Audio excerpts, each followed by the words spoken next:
did you know that £1 that you spend on email marketing should result in £42 worth of revenue coming right back to you? Right. I didn't find that stat. An email marketing tech company found that stat. And it's from 2023 as well. So it's not as if it was like from 1972 or some ridiculous thing. And it runs true. It genuinely runs true. Obviously, there are outliers in terms of some companies will get more because they have bigger order values. Some companies will get less because they work on less order values, or they, have a more difficult market to sell to. But ultimately, the ROI on email is outstanding. And so that is why open rates is a huge topic that you should look into. Welcome to Viral Recruiters, where we help recruiters, directors, owners, and marketers with their marketing. Everything that we talk about should bring in more candidates, more clients, more consultants, and everything that a recruitment agency needs. I'm Rich Gibbard, founder of RecBound. Hope you enjoy the show.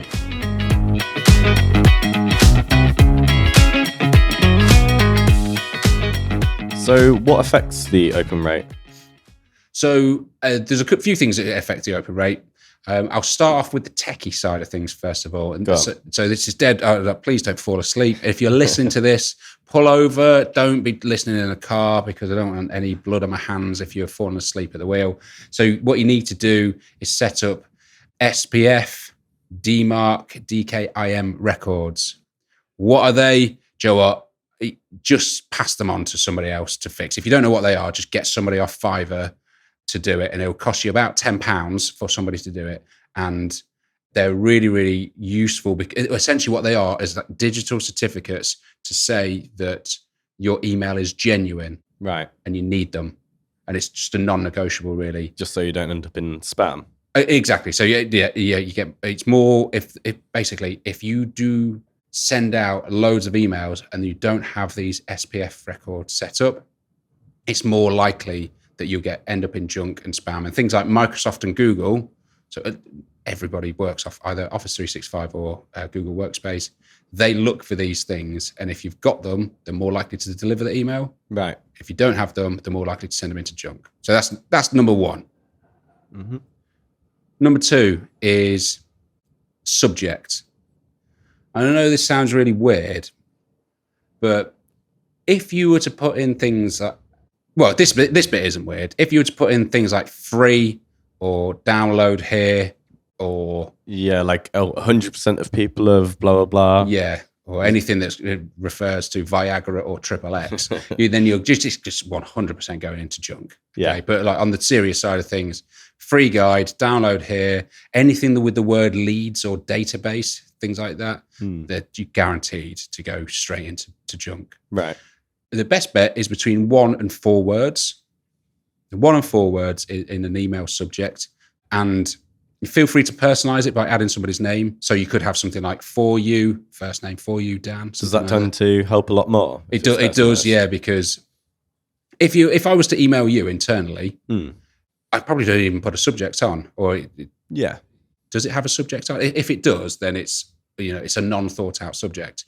And so that's the kind of mindset that you need to get out of it, is if you overanalyze the email, just do between 1 and 4 words is the way forward, and just keep it short and sweet. Right. Yeah.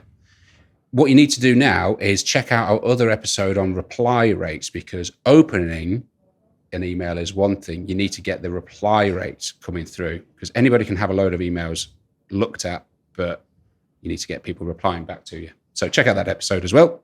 So what sort of open rate should you be expecting? So if you're doing drip emails, so they're ones where it would send out every 5 to 6 minutes, and it's dependent. It's not an email blast where it goes out to 1,000 at the same time. Yeah. Send that to 50 to 100. Then if your open rate is less than 20%, then that's shite. You need to check into reason why that is.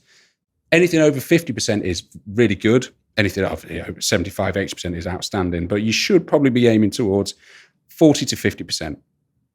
We've sent out hundreds of thousands of emails, and typically it does tend to fall around the 40 to 50% open rate.